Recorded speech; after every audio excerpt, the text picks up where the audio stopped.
everyone, I am Nikhil Pandey. Welcome you all to my channel Dream Shiksha. Students, in previous session we have discussed verbal aptitude part 9, in which we have discussed the topic task sheet 8, that is blood relation, and task sheet 9, that is direction sense test. In today's session we are going to start with task sheet 10, that is Venn diagram, and task sheet 11, word usage. So let's start with the task sheet 10, that is Venn diagram. So this is the first slide of the day. Now what is Venn diagram? Venn diagrams are the diagrams drawn to express the relationship among various items pictorially, in which in such diagram different items are represented by a circle. These circles may or may not have some common region depending on the properties of the item denoting these circles. तो Venn diagram एक तरीके से relationship established करने के लिए होता है या show करने के लिए होता है आइटम्स के बीच में, पिक्टोरियल फॉर्म में एक तरीके से ग्राफिकल फॉर्म में. In such diagram different items are represented by circle. इसमें आप डिफरेंट आइटम्स को सर्कल के थ्रू रिप्रेजेंट करते हो. दीज सर्कल्स और may not have some common region depending on the property of the item denoting the circle. अब इन circles में कभी कहीं कुछ जगह आपको कॉमन प्रॉपर्टीज मिलेगी, कुछ जगह नहीं मिलेगी. डिपेंड कर देगा अकॉर्डिंग टू द सिचुएशन या according to the diagram. Okay, जैसे कि फर्स्ट एग्जांपल ले लेते हैं. Lion, giraffe and animal can represented as shown. Now since lion and giraffe are two separate classes, lion और giraffe जो है वो क्या है, two separate classes हैं. Okay, they have been shown by two different circles. Since lion and giraffe common under animal category. अब इनमें common क्या है, वो animal category में आते हैं. common क्या है कि वो animal category में आते हैं. ठीक है, तो common क्या है, animal category में आते हैं. ये बस common है वहाँ पे. ठीक. Now, so these circles are enclosed in a big circle. तो अब ये दोनों एनिमल कैटेगरी में आते, तो ये दोनों इंक्लोज्ड किस में है, बड़े सर्कल में. बाकी ये दोनों एक एनिमल है, एक जिराफ और लायन, दोनों अलग अलग प्रजाति है. तो इस तरीके से आपको वेन डायग्राम समझना है. ओके, नाउ नेक्स्ट क्या लिखा है यहाँ पे, father brother and sisters can be represented as shown since some but not all brothers are father. तो कुछ ब्रदर्स क्या होते हैं, फादर्स होते हैं. तो ये कुछ brothers same some fathers are and are brothers, उसके लिए ये शो किया गया है. But some fathers are not brothers. तो ये वाले जो ब्रदर्स है वो कभी फादर नहीं होंगे, ये वाले जो फादर कभी भी ब्रदर नहीं होंगे. So this is represented by intersecting circle. इसलिए इसको किससे रिप्रेजेंट किया है, सर्कल से. सिस्टर के बारे में कुछ कहा नहीं है तो सिस्टर को अलग कर दिया. ओके, तो इस तरीके से आपको क्वेश्चन को सॉल्व करना है. Okay, let's start with the question. Now the first question, state India sun. अब जो स्टेट है, स्टेट जो है, जो स्टेट है इंडिया में, तो वो इंडिया के अंदर आते हैं स्टेट. जैसे इंडिया के अंदर बहुत सारी स्टेट है, एमपी, दिल्ली, मुंबई, है ना, गोवा, इस तरीके से. तो इंडिया हो गया उसका बड़ा रीजन और उसके अंदर बहुत सारे स्टेट्स हो गए. ठीक है, बट सन का कोई रिलेशन है क्या, सन का कोई रिलेशन नहीं है. इसलिए हम सन को क्या करेंगे, अलग करेंगे. तो ऐसा जो रिलेशन होगा वो सही होगा. तो ये रिलेशन कहाँ मिल रहा है, ऑप्शन नंबर ए में. ओके, तो इस तरीके से आपको क्वेश्चंस को सॉल्व करना है.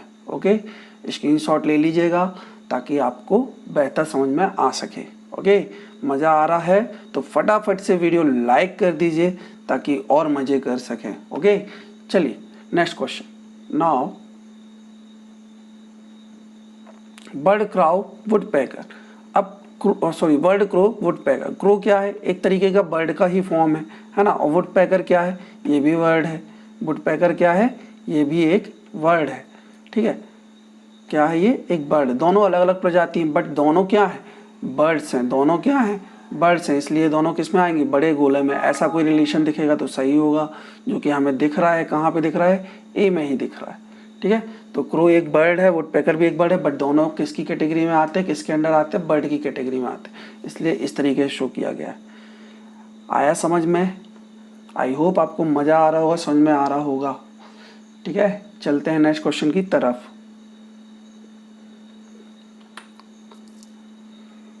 चलिए, नाउ एनिमल, ह्यूमन्स, ट्री. अब एनिमल, ह्यूमन्स, ट्री ये क्या है, एनिमल, ह्यूमन्स, ट्री तीनों अलग चीज़ें तो हैं, बट एक दूसरे से कहीं ना कहीं ये क्या करते हैं, कोरिलेट करते हैं. एक दूसरे से तीनों क्या करते हैं, कोरिलेट करते हैं. ना ह्यूमन ट्री के बिना जी सकते हैं, है ना एनिमल्स के बिना जी सकते हैं. एनिमल ह्यूमन के उनको ह्यूमन की भी नीड है और ट्रीज़ की भी नीड है, ऐसे ट्रीज़ को भी ह्यूमन की नीड है और एनिमल की। तो हर तीनों चीज़ एक दूसरे से क्या है, को रिलेटेड है ना। तो किस तरीके का वेन डायग्राम आएगा, like example option number B, है ना। तीनों एक दूसरे से को रिलेट है ना, तीनों की अपनी ज़रूरतें हैं, तीनों एक दूसरे से को रिलेट करती हैं, इसलिए तीनों का रिलेशन ऐसा कुछ होगा, तीनों एक दूसरे को क्या करेंगे, इंटरसेक्ट करेंगे। ओके, चलिए next question, let me rough. Okay, now weapon tools building. अब वेपन्स टूल्स बिल्डिंग, जो वेपन्स हैं वो कैसे बनेंगे, with the help of tools. Weapons कैसे बनाओगे आप, कुछ हथियार बनाने तो उसके लिए आपको क्या करोगे, टूल्स का यूज़ करते हो, है ना। जैसे कि आपको हंसिया ही बनाना है, जो आते हैं आपने देखे होंगे आसपास, हंसिया बनते हैं, उसके लिए आप हथौड़ा गर्म करके हथौड़े का यूज़ करते हैं, टूल है हथौड़ा भी, है ना। तो वैसे ही होते हैं, तो टूल्स का यूज़ करते हो किसके लिए, वेपन बनाने के लिए, सॉरी वेपन बनाने के लिए टूल्स का यूज़ करते हो, ठीक है। नाउ बिल्डिंग एक अलग मटेरियल हो गया जिसका कोई रिलेशन नहीं है। बिल्डिंग के लिए आप मटेरियल यूज़ करते हो, बहुत सारे सीमेंट वगैरह का यूज़ करते हो, एंड मीन्स गिट्टी रेत इस टाइप की सैंड एंड वगैरह का यूज़ करते हो। तो बिल्डिंग क्या एक अलग रिलेशन होगा, तो ये अलग ही शो करेंगे, ठीक है। तो ऐसा जहाँ रिलेशन होगा वो सही होगा, तो ये रिलेशन में सिर्फ एक ही जहाँ दिख रहा है, कौन सा, ऑप्शन नंबर सी में। सो इस तरीके से आपको वेन डायग्राम के क्वेश्चंस को सॉल्व करना है। आई होप आपको बेहतर समझ में आया होगा, और समझ में आया है तो जल्दी से वीडियो लाइक कर दीजिए और कमेंट कर दीजिए कि हाँ सर मुझे समझ में आ गया है, मुझसे बन रहा है। ओके, और अगर आपको कोई डाउट आती है तो आप मुझे कमेंट बॉक्स में कमेंट कर ज़रूर बताएं, ताकि मैं अगले सेशन में आपकी वो डाउट क्लियर कर सकूं। ओके, सो डाउट भी आपकी यहीं क्लियर होनी है। So now task 11 that is word usages. अब बात करेंगे हम टास्क 11 की, जिसका नाम है word usages. Which word has the incorrect spelling. अब मैंने देखा एक्सक्यूज, सबसे पहले आप एक्सक्यूज को चेक करेंगे तो एक्सक्यूज की स्पेलिंग भी सही है, कैंसल्ड की स्पेलिंग भी सही है, डिजायरेबल की स्पेलिंग भी सही है और लेजर की स्पेलिंग भी सही है। तो एज सच अगर आप सर्च करेंगे तो मेरे हिसाब से तो तीनों स्पेलिंग ही सही है ना, जितना मुझे पता है। बट एज सच अगर आपको कुछ ऑप्शन मिलता है तो मुझे बताइएगा इसका आंसर। मेरे हिसाब से तो चारों स्पेलिंग क्या है, सही है। ओके, पर इसमें कुछ भी गलत दिया नहीं है, तो चेकआउट करिएगा आपके हिसाब से क्या है। अगर कुछ हो तो मुझे सजेशन ज़रूर दीजिएगा कमेंट बॉक्स पर। ओके, तो मुझे तो चारों स्पेलिंग सही लग रही है। ओके, तो आप अपने इंग्लिश टीचर से भी कंफर्म कर सकते हैं। ठीक, मुझे डाउट तो कहीं अगर लग रहा होगा तो लेज़र होगा, बट मुझे लेज़र भी मैंने चेक किया है, खुद भी मैंने पढ़ा है, तो मुझे नहीं लगता कुछ गलत है। ओके, तो आप अपने इंग्लिश टीचर से कंफर्म कर सकते हैं बेहतर अंडरस्टैंडिंग के लिए। तो मेरे हिसाब से इसमें से कोई भी गलत नहीं। ओके, चलते हैं नेक्स्ट क्वेश्चन की तरफ, means question number 2। Okay, now which word गोes in the blank if you are dash you are certain of something।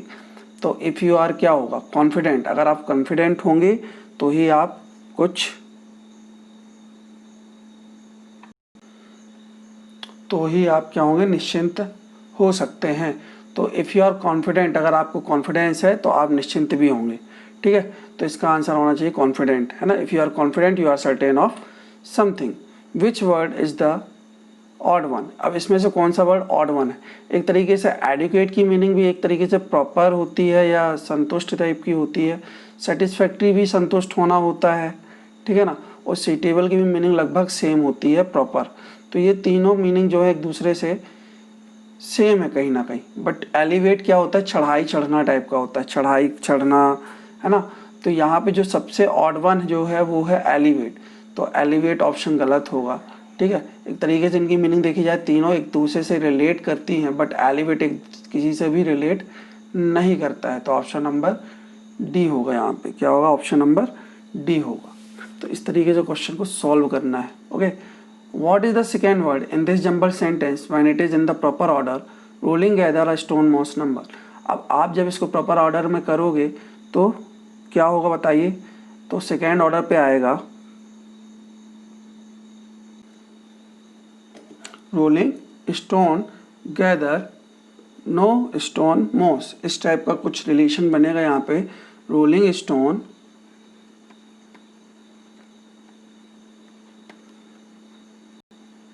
Gather no stone moss. तो क्या होगा आंसर? स्टोन। तो सेकेंड में क्या आएगा? स्टोन। तो आंसर क्या होना चाहिए? स्टोन। तो option number B is the right answer. इसको अगर आप प्रॉपर ऑर्डर में जमाओगे तो क्या आएगा? Rolling stone gather no stone moss. तो सेकेंड में क्या आएगा आंसर? बी। तो इस तरीके से आपको वर्ड यूजेस के अदर प्रॉब्लम्स भी सॉल्व करने हैं। If as such you find any difficulties, any problem, you can just comment me in my YouTube comment box so that I can able to solve your queries or doubts. Okay मैं next video में live आपका नाम लेके आपकी query solve करूंगा, but it is required आपकी तरफ से भी कि आप भी अपनी क्वेरीज प्रेजेंट करें। ठीक है, अब ऐसा भी नहीं कुछ भी क्वेरीज प्रेजेंट करें, अच्छी क्वेरीज लाएं, अच्छी प्रॉब्लम्स लाएं। ठीक है, ताकि हम उसको मज़ेदार तरीके से कर सकें। As such reasoning is your like maths, like a math subject. Means मज़ा आता है रीजनिंग में, मैथ से ज़्यादा मज़ा आता है, मैथ से रिलेट करता है, मज़ा आता है। इसको सीखिए, ये बहुत काम आने वाला है लाइफ में, बहुत आपको पूरी लाइफ हेल्प करने वाला है। तो ये आपको अगर मिला है मौका, चांस मिला है, तो इसका फ़ायदा उठा लीजिए। ओके सो गाइस, आज के लिए इतना ही। Thank you. जय हिंद, जय भारत।